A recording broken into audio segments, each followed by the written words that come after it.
Dear Susan, the war is getting worse. The bastards are getting more and better weapons and making use of them. For the first week I was down here, the monotonous quiet of the river lulled us into a false sense of contentment that we had the VC on the run. The only way we could get him to fight was by going into his own backyard. We went into the backyard once too often. During the previous night, a VC platoon overran an outpost next to the riverbank and set up an ambush for our river patrol boats. The battle was terrible. Sue, I thought about keeping this whole thing secret until I got home, but I can't. This war is worse than any the U.S. has fought to date. I am closer to life and death every day than the majority of men are on their last day on Earth. My values are formed around one axiom: life. Dick Strandberg, River Patrol, Section 533, Mekong Delta. For centuries, the Mekong Delta had been the water lifeline into the heart of Vietnam. A short hour's drive from Saigon, it was also the Viet Cong's backyard. In fact, Victor Charlie was so secure in the Delta that they used its villages as a rest area for battle-weary troops. Operation Black Hawk was planned to rob the communists of their safe haven. The mission of the operation was to search and destroy enemy encampments, secure his weapons, and to crush his defense. Well, any given day seemed like a week, but we were involved mostly in basic guerrilla operations. Also considered what we would call pickups and paybacks. A pickup would be a rescue. A payback would be an assault, but it would be an assault by not an infantry outfit. It could be, as we recall back then, Sneaky Pete's, a basic guerrilla operation where you get into an area and you perform the assigned duty, which could be to put out anything from a supply, a source, a transportation source, or personnel. The operations were fast, well-planned, and coordinated with American and Vietnamese Special Forces and Navy SEALs. Before a Black Hawk operation was launched, the insertion teams needed intelligence. This was gathered from two sources. One was from Kit Carson's. These were Viet Cong defectors who grew tired of life in the leech-infested swamps of the Delta and now operated as scouts for the Special Forces teams. The other source was from stay-behind teams. The stay-behind teams were like eagles that sat on a perch surveying a specific area, waiting for enemy movement. When they spotted their prey, they would radio for support from an air-mobile Mike team to make a deadly strike from above.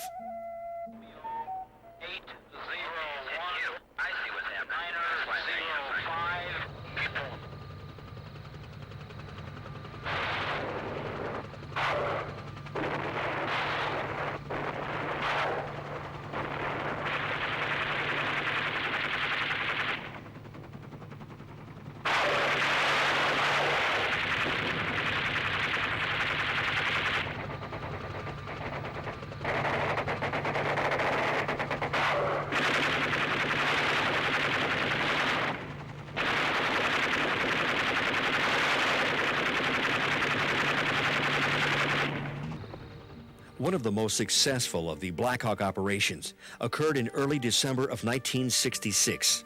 Two platoons of Vietnamese Special Forces and their American Green Beret advisors attacked an estimated battalion of VC. The VC were taken by surprise by the fury of the Special Forces assault, but quickly recovered from the initial shock and struck back with a vengeance. Hell was in session. Stuff was flying and men were dying. And as we pulled back into this pod to set up a defensive position, we had a lot of casualties, a lot of dead people already, and the platoon that was up front got ate up. They were just gone.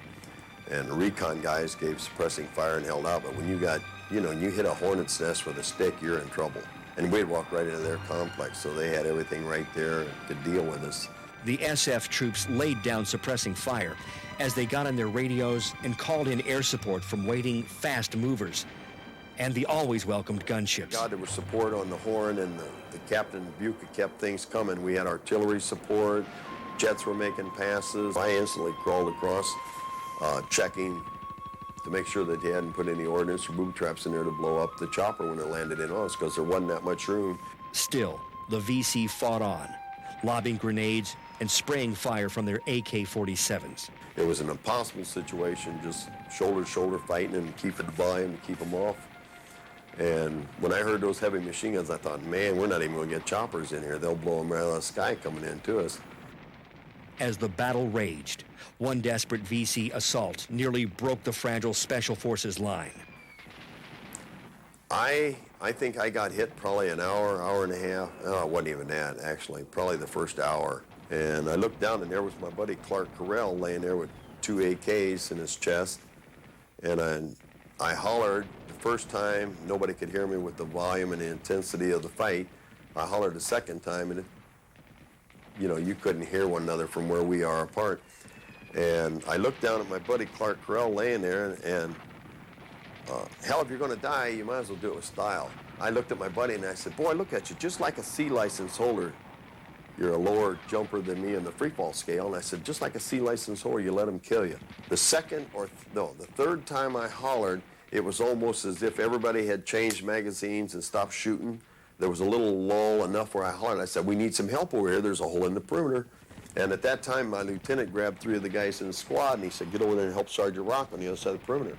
And as he was pointing to me to come and help for the position, the grenade came in and blew me up. But on the other side where I was looking up, and one of the guys over there on the other side of my buddy laying there, his eyes got big. And Cunningham, one of the recon guys in the recon platoon with Carell, we both ended up laying down over him, not knowing if there was somebody coming through, they needed to shoot him. We couldn't turn around, so get out of the way so that guy could shoot. And as we laid down and covered him, the grenade blew up. And my lieutenant says to this day, and the guys that were, they all watched it, and they said, damn, Rock, we don't know how you made that. That should have killed you. We watched you die with that frag. Everybody was on the ground like a snake. You couldn't raise your head above. You're going to get a hole in it. And I, with the shock and where I was at, my state of mind, that concussion, I stood up and held out my arm. I'm standing up.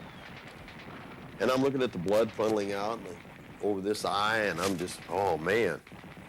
And about that time, one of the recon medics, Washburn, he said, damn it, Fitz, he said, lay down so I can put a tourniquet on you, bleeding to death. Finally, after 5 hours of non-stop battle, the spent communist battalion vanished into the jungle, leaving behind 75 dead and most of their heavy equipment and supplies.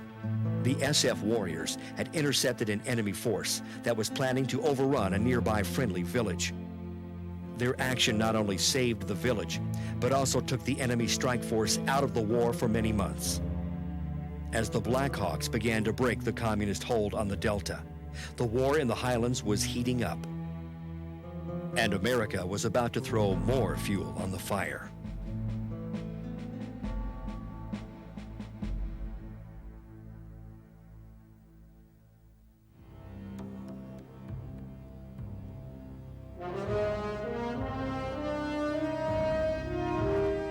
In northern Thailand, just a few miles from the Laotian border, is the city of U Dam. Based there through much of the war was a wing of Air Force RF-101s. The RF-101 was not your usual warbird. Unarmed and alone, they flew over the most hostile and heavily defended enemy territory in all of Southeast Asia.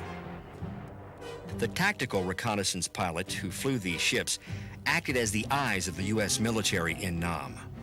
Most Americans back stateside never knew they even existed, but the enemy was well aware of their mission and what effect their all-seeing eyes could have on the communist plans in the South. To down an RF-101 was what the SAM missile crews trained and lived for. Perhaps you haven't realized, but here in Vietnam there are 2 distinct types of war being fought. South of the demilitarized zone, the action is on the ground. It's an army war. And the air forces are being used in direct support of this ground action. In the north, there is no ground war. The war is being fought in the air, and the air forces are being used to interdict these major supply routes, to stop the flow of men and supplies in support of the Viet Cong. As the intensity of the air war grew, the recon pilots were in the air around the clock. Reconnaissance planes would look for potential targets and do bomb damage assessments. For reconnaissance pilots, photographing the target was only half the mission.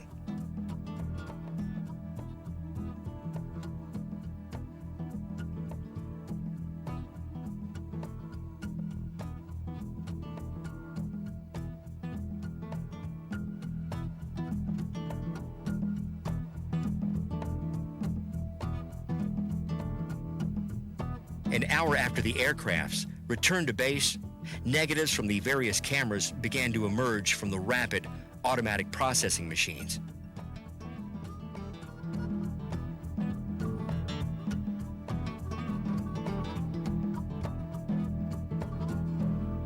They were then analyzed, titled, and prepared for distribution to the various commands.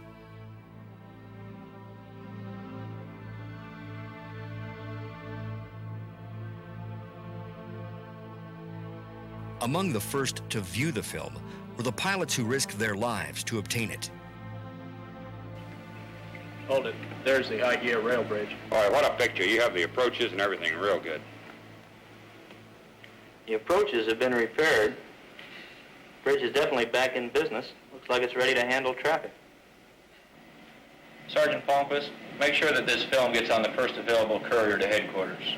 Yes, sir. Departure time is 14:20. It's obvious the bridge is completely serviceable now. Zim, when was the last time we struck this target? About 3 weeks ago. Well, I'll bring this information to the general's attention right away. The enemy can carry a lot of material over this target. Yes, sir. After the Department of Defense and the wing commanders had a chance to review the photos, orders are sent to the appropriate squadron. F-105 Thunder Chiefs, out of an airbase in Thailand, rolled down the runway to take out the bridge. Smoke and dust from the bombs often made it difficult for the strike pilots to assess the extent of the damage. Dodging enemy surface-to-air missiles and heavy ground fire, they head for home. The bomb damage assessment is left up to the reconnaissance air crews. As they prepare for their mission, they know that unlike the bombers, their visit won't be unexpected. This time, the enemy will be ready and waiting. With a flight plan established and a final briefing under their belts, they were airborne. As they flew over the zone, they could see that the strike was successful. One bridge span lying shattered in the water, and a nearby railroad line severed.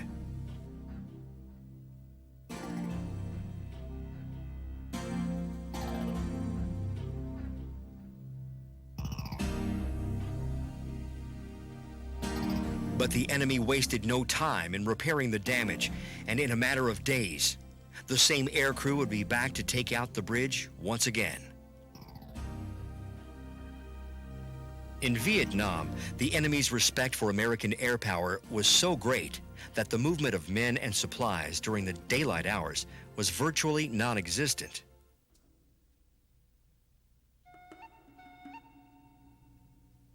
When darkness fell, work was over for most crews who flew over North Vietnam. For the night flyers, it just began. The air crews plotted against a number of enemies: MiG fighters, anti-aircraft artillery from the ground, and SAM missiles. Then there was the hazard of flying over hostile territory on the deck in total darkness. This will be our 23rd night mission tonight. Got 45 total condors now over North Vietnam. Big difference between the day and the night jobs, of course, is that all your night stuff is at low altitude. Dodging around the mountains, watching out for rocks. And the navigation problems in this part of the world are really quite serious. It's a good thing we have a navigator in the airplane. We'd never be able to hack it without one. Big thing that gets to us, some nights, we're the only airplane going up into the north, and when you think we're the only Americans over North Vietnam, it kind of makes you wonder just a little bit, you know. What am I doing here? Among the sensing devices, night reconnaissance used photo flash cartridges to photograph targets such as supply routes and nocturnal activity along the coast and the harbor.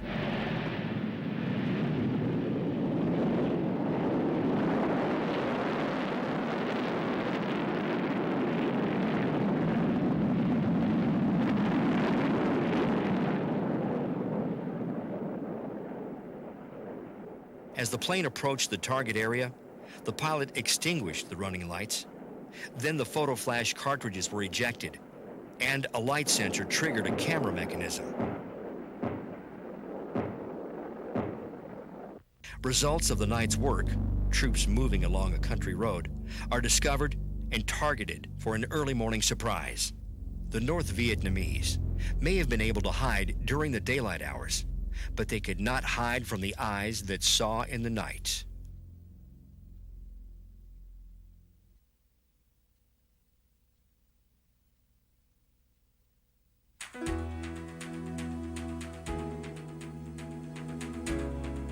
It was rush hour on the highway to Tan Son Nhut Air Base in Saigon.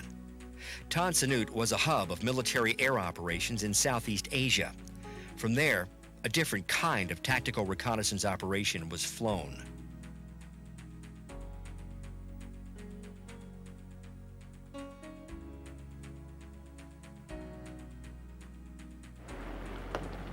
Doctor, that aft station has a high priority film in it. The forward station has a low altitude fan. So get them downloaded into the processor. Anything wrong with the back seat? No, sir. Upload it and turn it around, Proctor. Okay, sir, thank you. We just landed from a mission up west of Pleiku in support of ground forces. Weather was kind of bad, low clouds, but we didn't get any ground fire. I'll tell you about the mission in just a moment. Hi, Salinas. You have a good flight, sir? Oh, pretty good. It rained on us a little bit. As I was saying, these visual and photo missions represent top priority in support of the ground forces here in South Vietnam by attack recce forces. Our workhorses for this job are the RF-101 Voodoo for day photo and the RF-4C Phantom 2 for the day and night roles. The Phantom 2 is a brand new aircraft in the inventory, and it's doing a magnificent job over here for attack recce in support of the Army. I suppose that we shoot up about the equivalent of the whole area of South Vietnam each month in support of the ground forces. And we fly right over them when they're in contact with the enemy or with Charlie. And I say shoot up, I don't mean to say that we're fighter pilots. Fighter pilots go boom and bang and zap, and we just go click, click. Sort of kill them with film, you might say. Now, after it goes into the photo lab and is processed and printed, we turn it over to the delivery and the courier aircraft, and they deliver it right to the Army commander in the field. And he takes it, studies it, and uses it to fight with. Dagger 30, am presently following your route from Charlie Papa 32 at the road junction on the Mosaic. Observe you're in the clearing in the danger area. Have you any contact yet? Over. Negative. I've checked my Mosaic and I'm approximately 200 meters from the location. I have made contact. Damage 9 or 5, understand. Have a fact in the area. We'll contact you on command push. Am requesting an immediate 500 high drags, nape and 20 mic mics. Over. Rider, I'm coming back. Sidewinder 2-1, Dagger 30, over. This is Sidewinder 2-1, over. Dagger 30, BC base camp, coordinates, X-ray Tango, 886-248. Request immediate airstrike. Unit on the ground will contact you. Command push. Over. Roger. Sidewinder 2-1, copy. We'll request an immediate.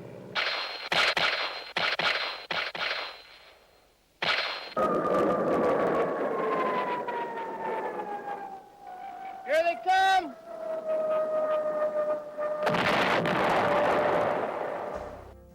Besides providing information on new targets and bomb damage assessments, the findings of the photo interpreters led to updating maps and enemy defensive positions. It was a paradox in a way. All of those men, those who kept the cameras rolling in the aircraft, the camera maintenance men working around the clock, repairing and checking intricate mechanisms, the men on the line who know how much the pilots depend upon conditions of their aircraft, and the pilots themselves, all those people, plus millions of dollars in planes, fuel, and support equipment, all had one common goal: collecting images on an inexpensive strip of celluloid. After processing, the film went directly to the photo interpreters for analysis. They were specialists who were trained to read between the lines, to ferret out concealed information and interpret visual nuances, which revealed a wealth of intelligence data. Like detectives, they scanned the photos for telltale evidence of the enemy's whereabouts and changes in his defense system. One photo might have contained information that could have changed the course of a battle or even affect the outcome of the war. But the men who made the sacrifice for the end product were the pilots and the navigators. They were the hunters and the hunted, the gamblers staking their lives on their courage, intelligence, and flying skills.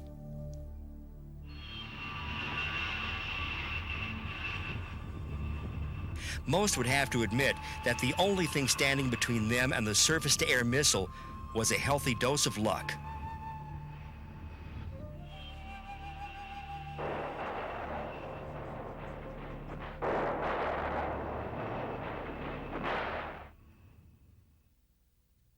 When you know the odds against these men and their loss ratio, you're hardly prepared to hear them talk so casually.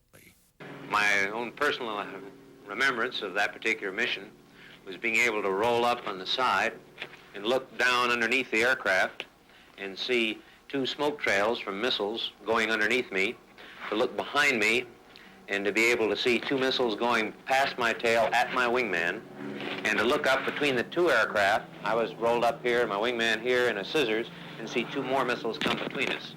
A simultaneous intercept by 6 surface-to-air missiles, all of which we're very thankful missed. I took a pretty direct hit, a lethal hit from a SAM, a surface-to-air missile. And we were cruising at 30,000 feet at the time, and I had to leave the airplane. The airplane did explode very shortly after I ejected. Got the chute out, and one of my major concerns in the chute on the way down was the fact that we were over hostile territory and the possibility or probability of being shot at while I was in the chute prior to landing. No one did shoot, however. I got on the ground and listening for engine noises overhead, figuring that Homer would still be in the area trying to pinpoint me. And I got a place to hide, found a hole in the rocks and holed up in the rocks and waited for help, knowing full well that these Jolly Greens, the helicopter pilots and the Sandy pilots who were in the business of saving lives over here, would do their bloody best to get me out of that situation.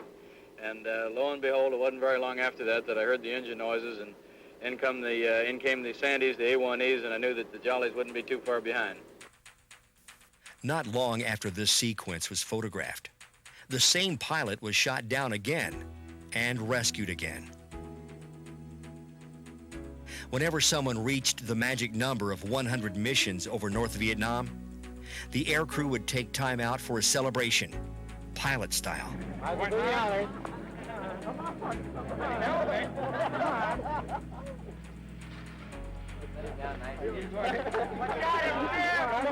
Right in here. Hold on, you haven't been in yet.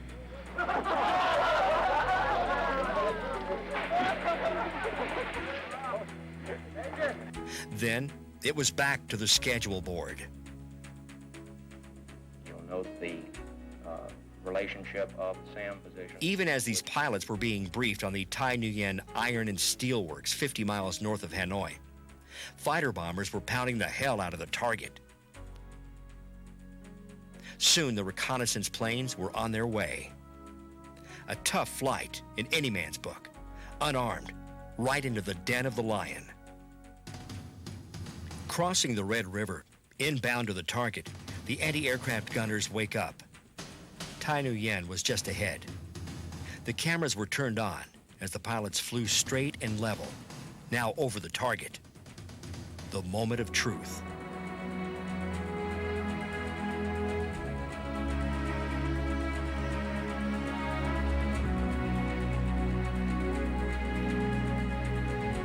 Click. Now to get the hell out of Dodge. The return trip meant running the gauntlet again. This time, surrounded by bandits, unfriendly fighters.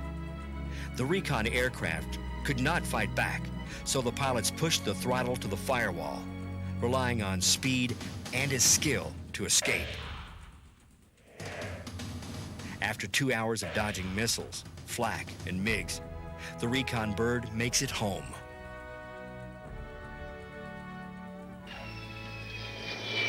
How'd it go today? Well, I'll tell you, it wasn't too bad. We had quite a bit of 85 over the target area, though, so you might look to see if there's any flak in holes or any marks on the airplane. Excuse me, sir. We just received the BDA photo on the steel mill strike.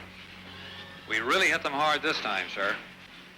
We've completely destroyed the rolling mill.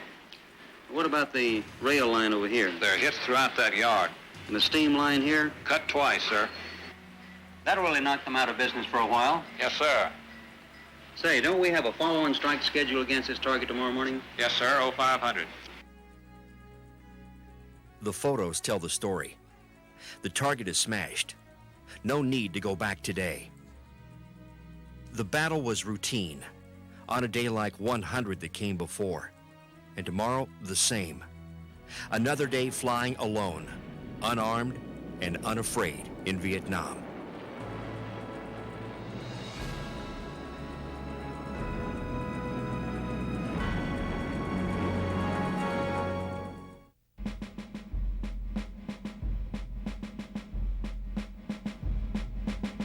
On July 29, 1965, the 1st Brigade of the 101st Airborne Division was sent to Vietnam from division headquarters at Fort Campbell, Kentucky. Most of the units sent to Vietnam, like the Screaming Eagles, were units that had won their battle streamers in Europe. But this was not to be a World War II battlefield, and the tactics would have to be rewritten in the jungles and rice paddies of Nam.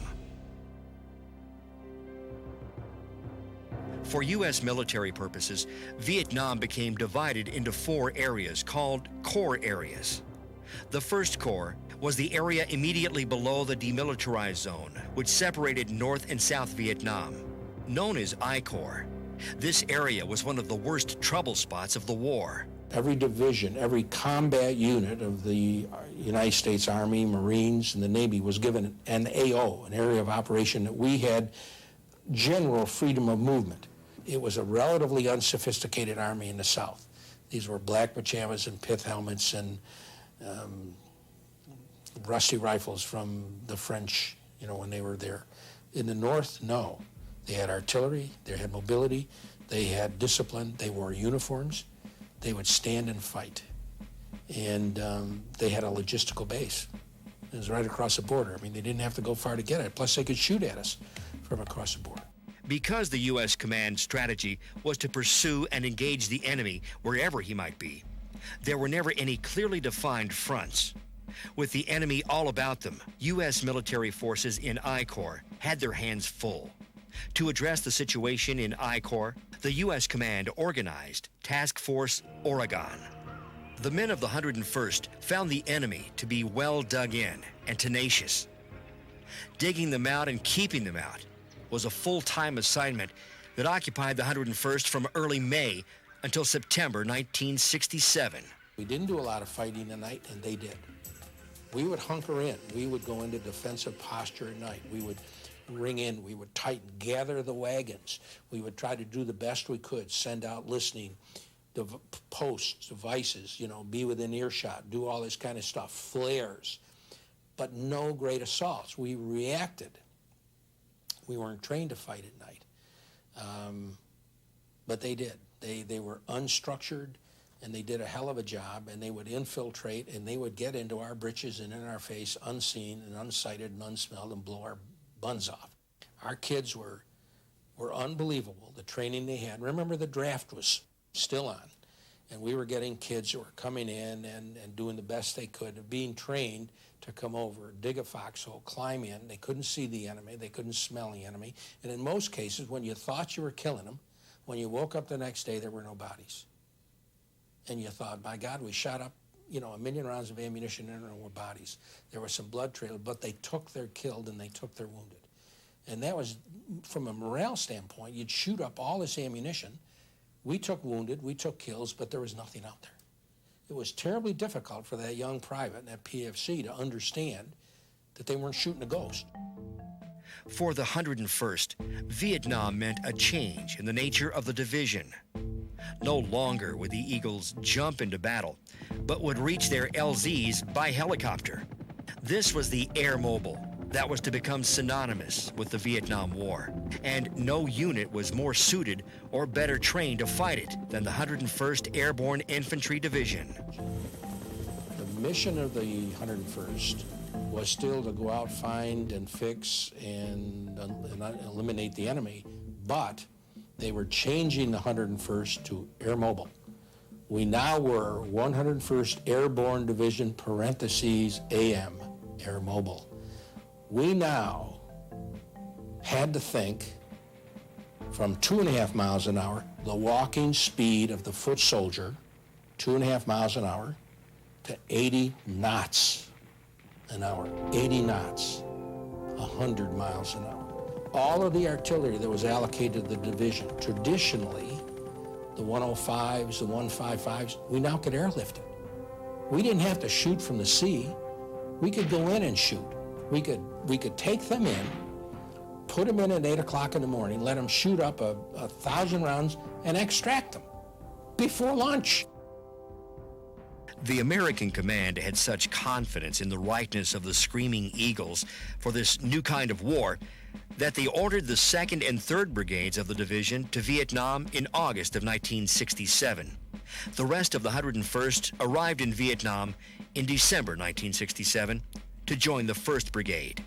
The new troopers began to settle into life at the fire bases and camps of the 101st. Life at Camp Eagle was typical. With the 101st, there was a mess hall, so you could get 3 good meals a day. There was the shower, although it was a little disconcerting because if you were the hooch maids and all that washed your clothes, also that's where they washed them at too, so that you would be there taking a shower with all the Vietnamese women doing your laundry right by you.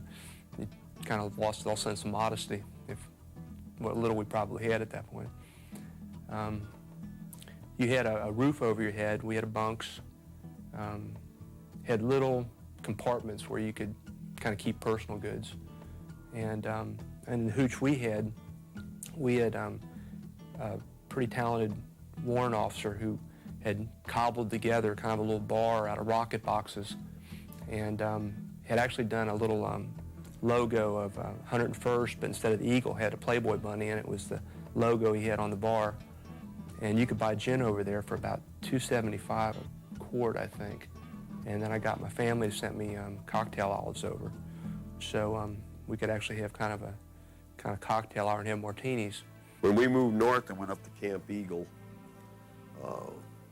we rotated out to different fire bases. And being a combat engineer with the demolition team, sometimes we were assigned to go out on an operation with them, and a lot of times they'd come into a complex and they needed to destroy it, so they'd call for an engineer team. And when the water and stuff come in, they'd throw us on the chopper with explosives, and then we'd bring in our ordnance and then blow up the complex and things.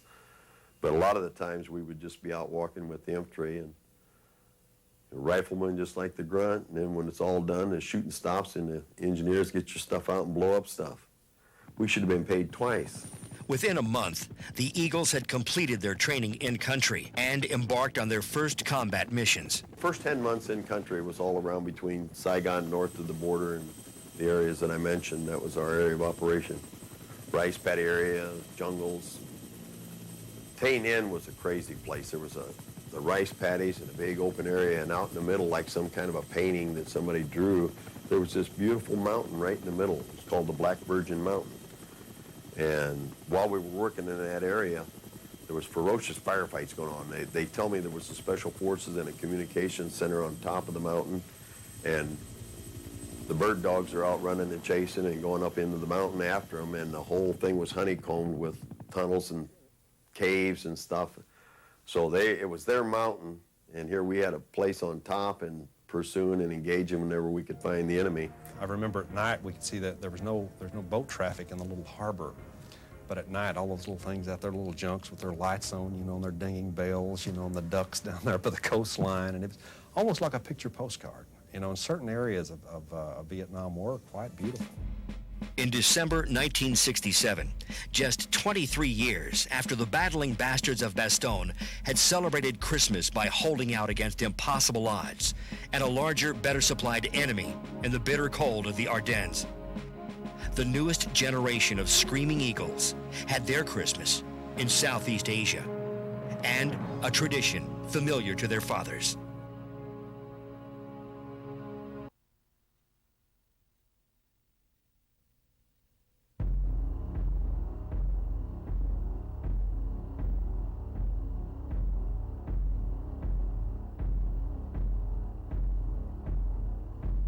You want to know what we're looking for in the LRPs?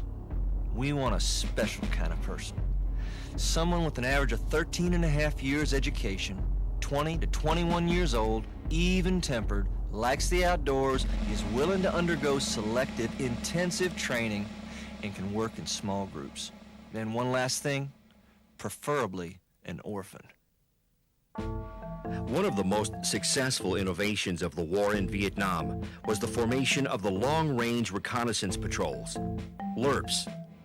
LRPs, again, it's a Ranger concept. Special Forces use it as well. They use it particularly in the Greek Sigma and Omega organizations when they were doing, and SOG as well.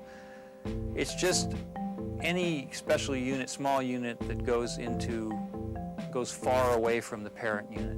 Rangers do it in particular, going far away from the conventional unit that they're operating with, sometimes beyond the artillery fan, sometimes not.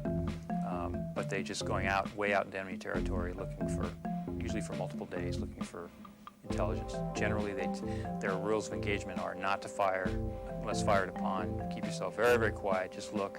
Sometimes look and call in airstrikes, but stay unseen. That's basically what LRP is. On August 7, 1964, when Congress passed the Gulf of Tonkin Resolution, fewer than 24,000 Americans were in Vietnam. By 1968, 536,000 draftees and volunteers filled the ranks of the units fighting the war in Southeast Asia. When regular infantry units began to arrive in Vietnam, the U.S. Army had not fought a guerrilla conflict of any significance since the Philippines insurrection at the turn of the century. The first American combat troops arrived in country, wearing uniforms and footgear designed for the parade ground, not this war's battleground. Fatigues were adorned with white name tags and bright multicolored patches. The basic infantry weapon was the bulky M14 rifle that was best suited for warfare on the plains of Europe. Air mobility was still in its infancy, so the young grunts went into battle as soldiers had done for generations, on foot. One thing was clear. If American forces were to have any chance of winning this war, they would need eyes and ears that could penetrate the jungle canopy and guide the overwhelming U.S. firepower on the lurking enemy. There were no long-range reconnaissance patrol or ranger units on the Army rolls at the beginning of the war. But as in every other instance in American military history, it did not take long before actual combat showed the big brass the need for the small mobile recon units. Captain Stephen Cobb experienced the LRPs firsthand. LRP stands for Long Range Recon Patrol, or LRRP.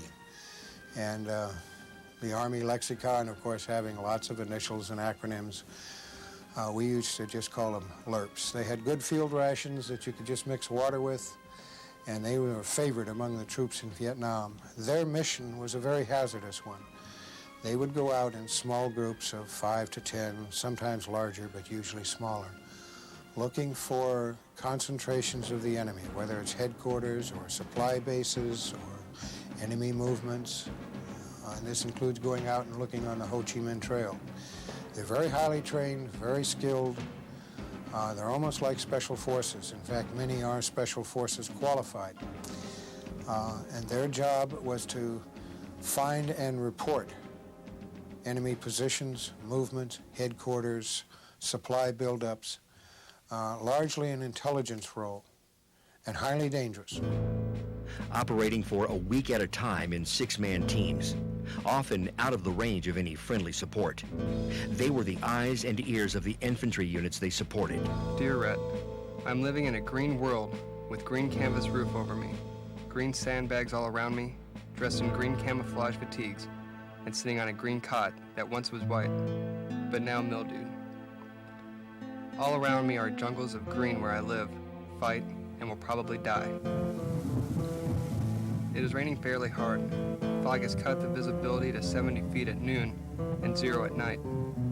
I'm sitting here cold and wet, unbelievably dirty after 8 days in the field. Fairly miserable, yet strangely content. My team is supposed to be relieved today, but the weather has grounded the choppers. This also means that air support will be erratic at best and non-existent at worst in this weather if Victor comes up the hill. The merry life of a ranger in the Orient. George Olson, Company G, 75th Infantry, Ranger. The LRPs were unsurpassed in their ability to provide timely intelligence, and their enemy body count often rivaled or exceeded ground units of far greater strength. And the greatest picture I ever took in Vietnam was a line of 300 North Vietnamese Army regulars with pith helmets, regimental unit identification numbers, coming up the side of a hill, and they came within 5 yards of where I was hiding. And I took the picture, several pictures, in fact. Of course, the S2 immediately, the intelligence back at Brigade, immediately confiscated all these pictures and classified them, because we had found the regimental headquarters of the 22nd Regiment that our brigade had been looking for almost 3 months. And we landed almost in the middle of them. And we played a game of cat and mouse, or hide and seek, with these guys. And the LRPs were the ones who were the masters at this. Masters of disguise, masters of being able to move at night, masters of being able to hide during the day. And it was many times that North Vietnamese units, or sometimes Viet Cong units, came within a few feet of us, and they never saw us. But when a live prisoner was needed for interrogation, command turned to the LRPs for these most dangerous missions. Dear Red, last Monday I went on my first hunter-killer operation and saw Mars up close for the first time. We had 2 teams inserted at dawn, about 12 miles inland.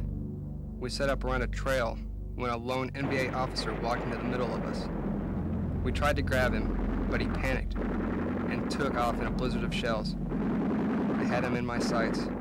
Threw 3 slugs at him. He just disappeared. No Hollywood theatrics. 1 minute he's a living, running human being. The next second he's down, just a red lump of clay. After that, everyone in hearing distance knew where we were in the area. On hunter-killer operations, we stay to fight rather than break contact. We moved out across some paddies when all hell broke loose. Our point man was less than 10 feet from the NVA when we were ambushed with grenades and automatic weapons. If they had a heavy MG or a mortar, we'd be dead. But as it was, we were lucky. Not a man was killed. Our NCO and point man assaulted the ambush force, and Victor broke contact and ran. It's hard to be a wolfhound in this country. George Olson, Company G, 75th Infantry, Ranger. By hook or crook, by trickery or stealth, technology or technique, the Lerps perfected the craft of the snatch and grab in Vietnam. And for good reason. No intelligent source was more prized than a live, freshly snatched body. Hunting was good in the early days. In 1967, the Lerps grabbed 38 NVA officers and doubled that number of VC chiefs.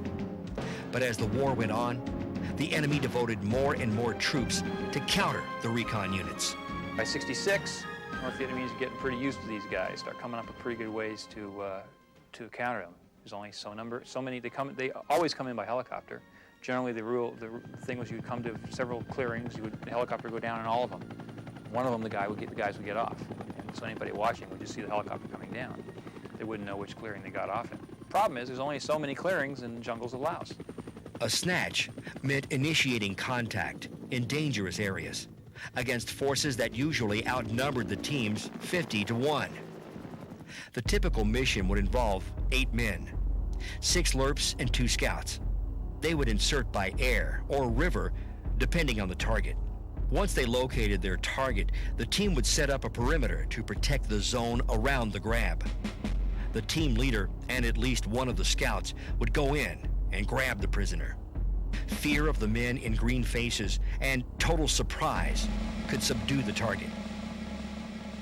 The unfortunate prisoner would have his hands bound and his mouth gagged. Then the team would move out as quickly as possible before the alarm could be given. When you grabbed someone, dragging the prisoner slowed the pace of the team toward the extraction point, while the counter-recon teams and local cadre chased all the harder because you had one of their own. The lessons learned from those types of missions would not only pay big dividends in Vietnam, but would also set the groundwork for similar operations in America's War on Terror.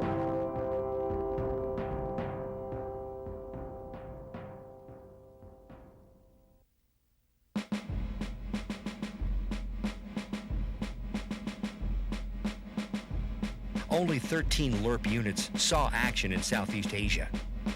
There was no central command and control for the force. Each Lerp unit operated independently of the others. The Lerp teams answered only to the parent unit it was assigned to scout for. Lerp missions were characterized by extreme hardship, extraordinary attention to detail, and uncommon bravery. Generally slow moving quietly through dense underbrush that you just couldn't get very far. And so oftentimes you look at their plans, sometimes they would move a kilometer a day or even less sometimes, and through terrible jungle area or high mountains, that sort of thing. And just looking at a relatively small piece of real estate, trying to see what's out there, call back, like I say, call in airstrikes if it's worth it. In other words, if you see a patrol of North Vietnamese, who cares? If you see a regimental base, call in an airstrike.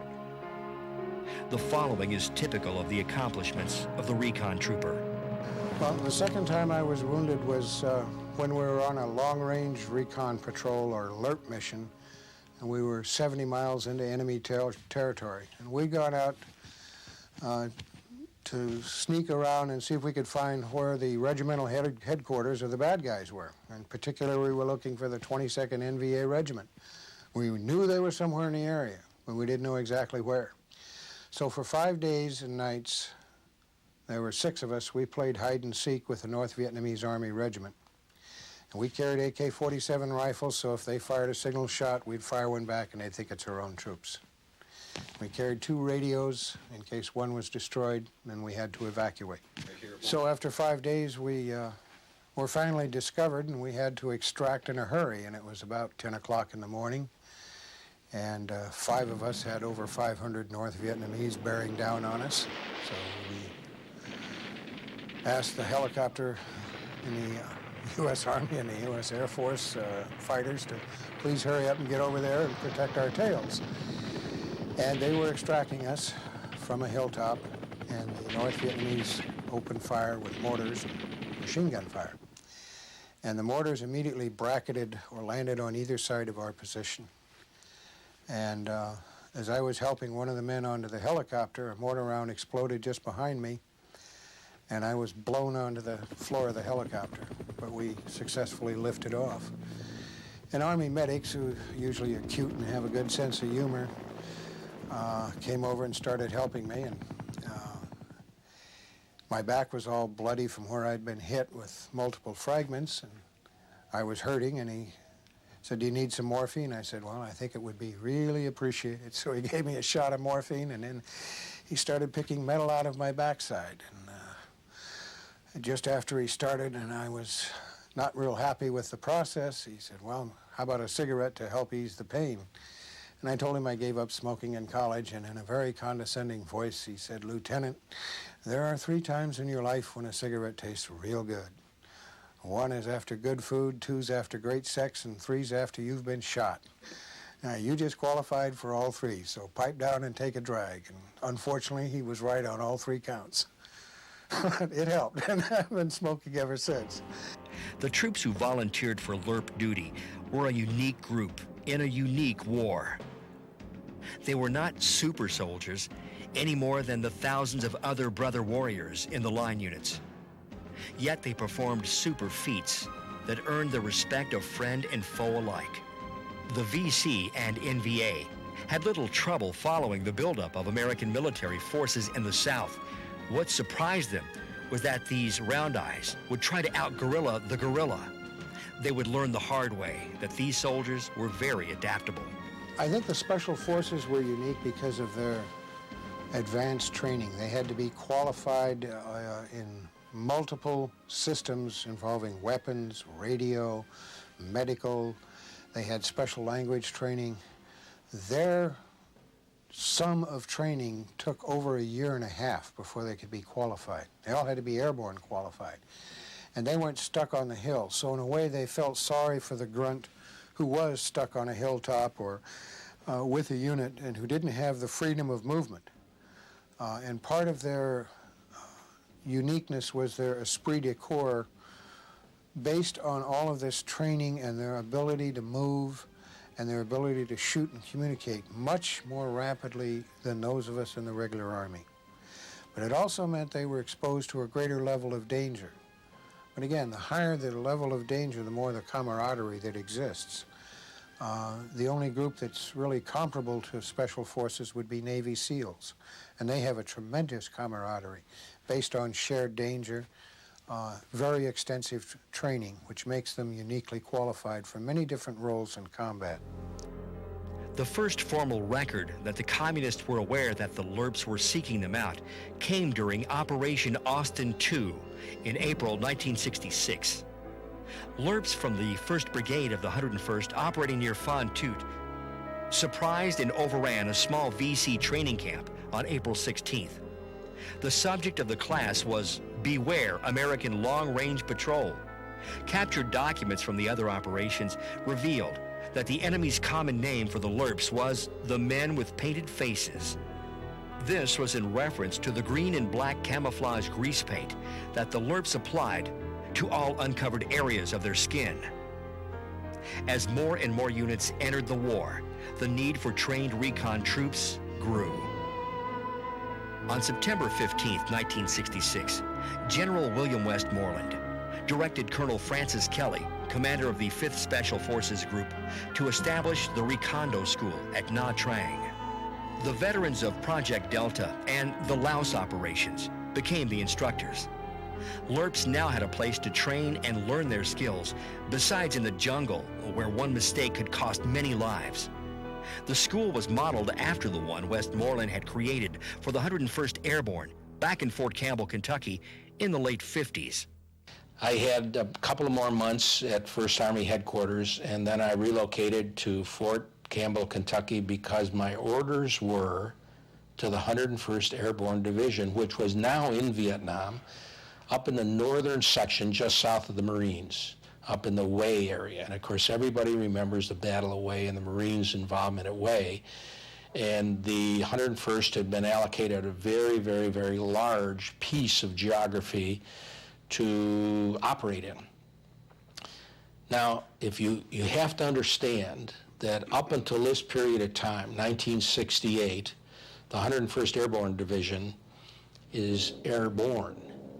the men of the 101st were trained to jump out of aircraft. They were going to be employed as infantry. There were 3 brigades, there was 3 battalions per brigade, there was a massive support command, but the Army was changing. The mission of the 101st was still to go out, find and fix and eliminate the enemy, but they were changing the 101st to air mobile. The thinking was dramatic. For example, if we found the enemy, if we were at point A and we found the enemy 100 miles away and we loaded them all in trucks, and if we walked, that would be a whole day of walking and driving and logistical support under the old concept of the employment of the 101st. That's the way it was done. But in Vietnam, in order to react, we had to find that enemy and we had to pounce on them. So that 100-mile distance, once we found the enemy, that 100 miles away, was 1 hour when we could drop or insert a whole battalion, 101st Airborne Troopers. So we were converting in 67 and 68 the entire 101st Airborne Division to air mobile. For the most part, LRPs were young, cocky, foolishly brave, occasionally arrogant, and individualistic. Rank did not mean a thing. Recruitment for officers for the LRPs was not difficult. With only 1 slot for either a major or a captain, and 2 to 4 lieutenants in each of the 13 companies, there were always more volunteers than positions available. Don Wagner, a member of the 101st, was typical. Well, at that point, the people were starting to make it to Vietnam after all the different schools and all. And the class of 66 and 65, they were especially hard hit, and we started to attend funerals, or you would note the funerals up there of young lieutenants, people that you knew or knew of. And of course, as the years went on, that became a little bit more of a part of life up there. The burials, the protests, and things like that. As you got closer to graduation, your choice of branch and your choice of first assignment began to be something you would think about too. After graduation, Wagner volunteered for duty in Vietnam. We had the orders on graduation. Then we had 30 days leave, and then I went to airborne school, ranger school, armor officer basic at Fort Knox. And then I think it was PL 51 that said you'd have 4 months of troop duty before you went overseas. So I went out to Fort Carson and was in I think the 3rd of the 77th Tank Battalion out there until about July. And then I went to Vietnam in August of 1970. When he arrived in Vietnam, he was given a platoon. They call us the ARPs, or the Blues is what we're called. I'd apparently replaced a lieutenant, and I was never sure of his name until recently, because what they used to call him, they say, sir, the lieutenant that was killed before you. I used to ask them if they couldn't just think of a name, any name, but I just didn't particularly care for that name. It's a good bunch of guys in the rifle platoon. What would happen is if the scouts would find something or a helicopter would go down, our mission was to go out and secure it, or just poke around, do stuff on the ground that they couldn't do from the air. The mission of the LRPs teams varied according to the needs of the parent unit and the terrain in which they operated. In general, they would observe and/or conduct harassing operations against enemy units. Sometimes they would operate as stay-behind units near abandoned forward bases. During these operations, they would conduct hit-and-run ambushes on small enemy bases or direct artillery fire and airstrikes on enemy locations. If a parent unit were operating in the area, they would operate as surveillance units to screen the front and flanks, causing the Viet Cong and NVA troops to disclose themselves or draw them into a firefight. Many units also operated special hunter-killer teams called Hawkeyes. These teams were dropped in position to overwatch large open areas and kill enemy soldiers and officers with a single well-aimed shot. just the mere rumor of one of these Hawkeye teams operating in an area would strike fear in the heart of the most hardened VC. The value and the legend of the Lerps were forever solidified when they sighted a large NVA force near the Cambodian border. This sighting alerted Saigon Command to the approaching danger. They saddled up every unit available and threw them at the oncoming enemy. The subsequent operation, Junction City, led to the commitment of 22 brigades. This was to be the largest confrontation of the war to date for U.S. forces. 83 days of combat, from February to May 1967, yielded a confirmed body count of 2,728 North Vietnamese regulars.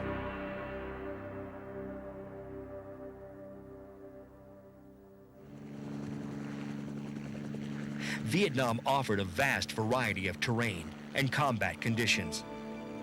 What worked for Lerp teams in one area might prove deadly in another. Flexibility was the key to success. According to Lieutenant General Julian Ewell, retired commander of the 9th Infantry Division, at any given time, there were 10 or more different wars in Vietnam, the nature of which would change every day. The biggest change for U.S. ground forces would be the surprise communist offensive during the Lunar New Year truce, Tet.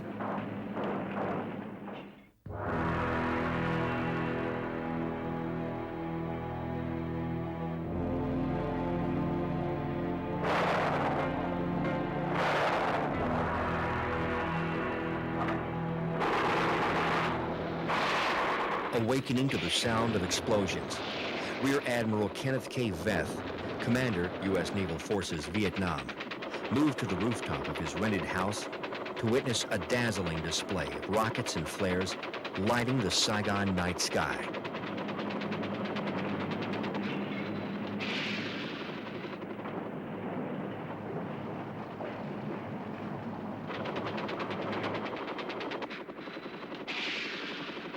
All around him, the sound of battle in the early hours of January 31st, 1968, heralded the arrival of the 1968 Tet Offensive.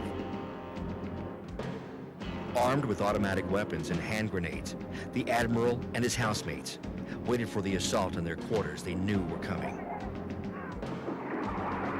During the remaining hours of darkness, Veth kept informed of events by listening to military police and other tactical communications on the radio. Since he spent the night on the roof of his house, he was unable to direct operations from his headquarters. The Admiral was not the only senior commander caught napping. As early as July 1967, the communist leadership and military strategists in North Vietnam were preparing their biggest blow against the forces in the South. Ho Chi Minh and General Vo Nguyen Giap had decided to stage a series of attacks all across South Vietnam. Their intention was to overwhelm the South Vietnamese army and U.S. allies, causing the collapse of the South Vietnamese government. The enemy used a number of feints and deceptions to decoy the U.S. forces as well as the U.S. government. With offers to go to the peace table diverting the attention of President Johnson, attacks such as the siege of Khe Sanh forced the military to concentrate their forces in the countryside and away from the cities. At the same time, NVA forces and supplies were moved down the logistic track of the Ho Chi Minh Trail. Stockpiles were built up in the safe areas of Laos and Cambodia. Caches in South Vietnam were filled and more were established. As many as 84,000 Viet Cong and NVA troops were in position to conduct the campaign scheduled to coincide with the Lunar New Year in 1968. Despite numerous warnings from the Lerps and SEAL teams in the field, the intensity, coordination, and timing of the Tet Offensive surprised the American intelligence community in Vietnam. In addition to a flawed intelligence collection effort, Command misunderstood critical information, resulting in American forces being improperly deployed and surprised when Saigon and numerous other targets were attacked on January 31st. During the planned Tet Truce, Task Force 117, Riverine Force, was scheduled to deploy into western Dien Thuong and eastern Hien Phuong provinces, where it was expected to interdict intensified enemy resupply efforts. Captain Robert S. Salzer, the commander of the Riverine Force, later called. It was a show-and-tell operation. There was no reason whatsoever to be there. We went up there along the skinniest canal we could, till we ran out of water completely. Then we plowed through the mud some. Nothing much happened. There was no reason for anything to happen. The Viet Cong were all the way to the east of us by this time. So much for what American intelligence thought they knew. On the morning of January 30th, the task force received word that the Tet Truce was canceled. Offensive operations resumed, but infantry units remained near canals for rapid redeployment. The situation in the Delta deteriorated quickly the next morning as enemy forces attacked Binh Tre, Mai To, Kai Lei, Kai Bi, and Vinh Long. We began to hear rumors that things weren't going quite so well in our splendid isolation. Bill Cowtown, who was a brigadier general, then flew in saying, "My God, it's Pearl Harbor over again." A Riverine Army company was airlifted to Vinh Long to support ARVN forces at 1810 on the 31st.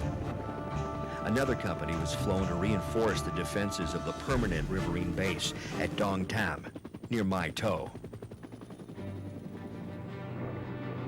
During the night, the majority of the task force withdrew to Dong Tam, where they arrived before dawn despite enemy harassment, including an ineffective ambush.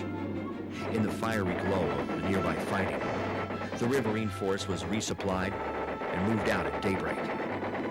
At 1550 on February 1st, these forces were hurled into battle in Mai To and subsequently at Vinh Long and Binh Tre. During the fighting, as normal, sources of intelligence temporarily dried up. The Riverine forces became heavily dependent on Air Force-supplied radio direction-finding fixes for information on enemy unit locations. In the end, the Riverine Task Force was credited with saving the Delta. Meanwhile, in anticipation of increased enemy infiltration of supplies from Cambodia, TF-116 River Patrol Force had deployed 9 PBRs, patrol boats, river, to the Cambodian border region. Along with the boats came 8 platoons of SEAL Team 2. The SEALs were based at the U.S. Army Special Forces camp at Chao Doc on the upper Bassac River in the northwest of the Mekong Delta. They were ordered to Chao Doc to observe a possible large enemy crossing into South Vietnam. 8 was operation with 8 mercenaries from the area, mostly Cambodian and Chinese. What 8 did not realize was that the crossing had already occurred and the 13-man team was picked up by a company of NVA regulars. Platoon 8 was forced to perform a strategic withdrawal. The fight was intense. All of the American strongholds had been overrun. The local Army Special Forces C team was in a barricade situation trying to hold off an enemy battalion. The NVA and Viet Cong had overrun Chao Doc, and now they were about to chew up the Shadow Warriors. The repositioning of PBRs to Chao Doc may have had little impact on infiltration, but the vessels proved crucial in repelling a major ground attack on the city during Tet. Elsewhere during Tet, TF-116 units engaged enemy forces at Binh Tre, Mai To, Vinh Long, Sa Dec, the Saigon area, and the LCU, Landing Craft Utility, ramp at Hue. During Tet, market time forces became engaged in a number of firefights involving sampans and provided naval gunfire support to forces ashore. Harbor defense patrols, Operation Stable Door, engaged enemy swimmers during the early hours of January 31st, but were unable to prevent damage to the bow of the Norwegian tanker Pelican in Cam Ranh Bay. Warden X-ray 1, this is Warden X-ray. I have sampan crossing up ahead. Break, I will attempt to intercept. Take off. Despite extensive commitments in support of Allied forces ashore during the Tet fighting, TF-115 thwarted 4 enemy trawlers at the end of February, attempting to simultaneously infiltrate supplies into the Republic of Vietnam. The task forces played a significant role in the collection of intelligence. For example, in addition to questioning and detaining Vietnamese nationals, TF-116 inserted provincial reconnaissance units and Navy SEAL teams on intelligence collection missions.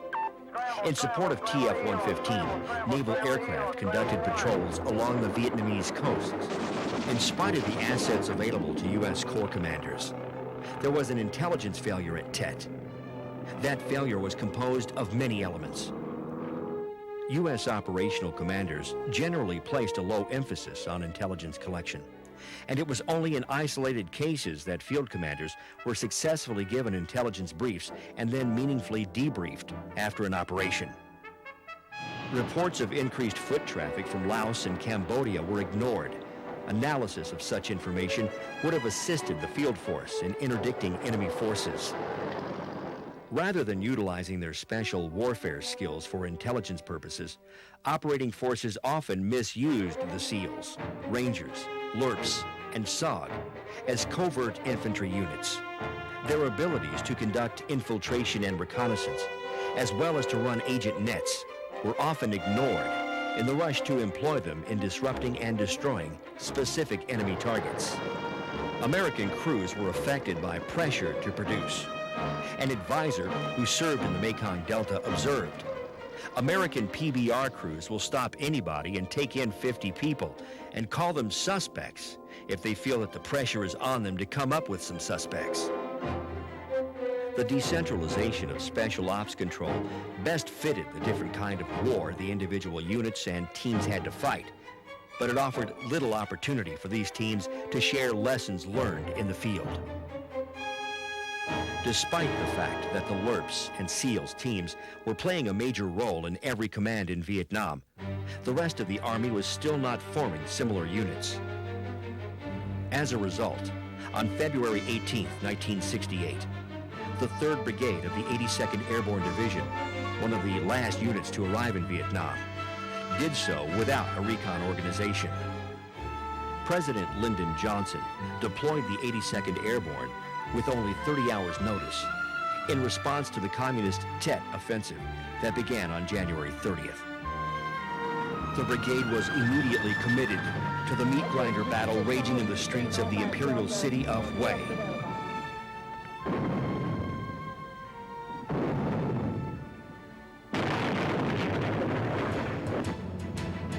The initial assembly area for the 3rd Brigade was a new base with an inadequate defensive perimeter and no security system. The brigade commander recognized the need for LRPs as soon as he landed in country and saw the position his troops would operate from. Volunteers were selected from throughout the brigade and assigned to the headquarters company Provisional LRP Platoon. Within days after landing in the Republic of Vietnam, the LRPs were in the jungles and paddies, providing security and gathering critical intelligence.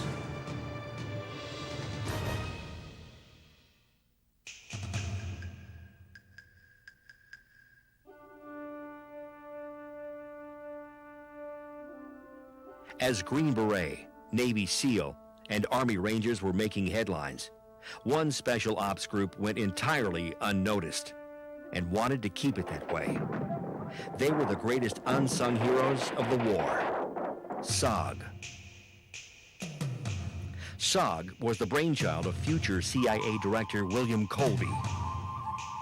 As Hanoi stepped up infiltration of the South, the U.S. countered with a series of covert attacks on the North.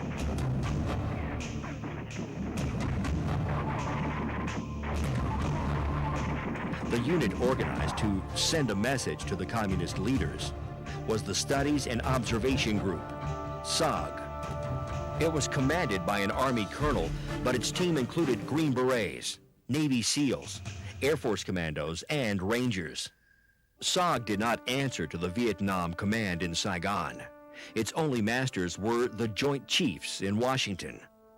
Only 5 officers in Saigon were ever briefed on SOG. Well, they had a pretty good system that they worked out with. They even had their own air assets that were attached to SOG, that were helicopter assets that would come in and take them out, and they did a good job. Many, many cases of extraction of fire and fat. SOG was authorized to undertake missions not only in South Vietnam, but also in the north, Thailand, Laos, and Cambodia. In fact, SOG, when it starts out in 1964, well, 65 when it goes into Laos, in particular, it catches the enemy off guard, of course. The enemy's used to the Americans not coming into Laos, and suddenly these little teams show up, usually generally staying very, very quiet, and the rules of engagement, again, being not to be seen, not to fire on. And a fair amount of intelligence is brought back, but frankly, how much intelligence can a small team bring back in the greater scope of the Ho Chi Minh Trail? Not very much. The members of SOG were the best of the best, but even these shadow warriors could not prevail against an enemy that was on the alert. Problem is, there's only so many clearings in jungles of Laos. It got to the point where the North Vietnamese militia that guarded the trail, called Binh Trams, which were units, regimental-sized units, that were their whole job was to run the anti-aircraft, run the reaction forces, and keep their section of the Ho Chi Minh Trail. All along the trail is a different Binh Tram. They have this segment, that's all they did. One of their jobs got to be watching the clearings, going after the SOG guys. The SOG teams were brave. They were awarded 5 medals of honor, but guts alone were not enough. Now, one thing that SOG veterans say, I'm probably going on a limb here, but a lot of things that they say is that they had a huge impact on the North Vietnamese in Laos and Cambodia, in that they tied up regiments, whole regiments of North Vietnamese who had to remain behind to watch for these special forces. Not true. They didn't tie anybody up. That was a job of the Binh Trams that were already there. It didn't matter whether special forces was there or not. They were going to be there doing their job. Main force units that were coming into South Vietnam never were tied up against SOG. If you were a Binh Tram in Laos, would you rather have a SOG team come to get you or the 101st Airborne Division? Well, I'd take the SOG team. Dangerous as they are, they're still pretty small. So in the greater scope of things, they did not cause, they were good intelligence gatherers, did not tie troops up inside Laos. By the mid-60s, SOG's days were numbered. By 66, 67, like I say, the Vietnamese had gotten pretty good at knowing where they were. So most of the heroic stories you hear of SOG are heroic in the sense that they got found, they're running, and they're trying to get extracted. That's where most of the heroics occurred. Well, what's the original mission of these guys? It's to stay quiet and undetected. So by the late period, by 67, certainly 68 and 69, the average time on the ground was very, very short. By late period, SOG was fighting a lot, and they were fighting because they'd been spotted and seen. And there's just no way around it. Like I say, you can't come in. There's only so many places you can land in a jungle. They could have walked over the border, but that would have taken weeks or months sometimes because it's just too far. Not very good for the mission.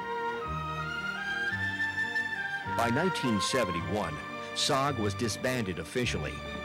But during their secretive years, SOG had logged a combat record unequaled in U.S. history. SOG's improvisations helped forge today's special ops doctrine for units such as Delta Force.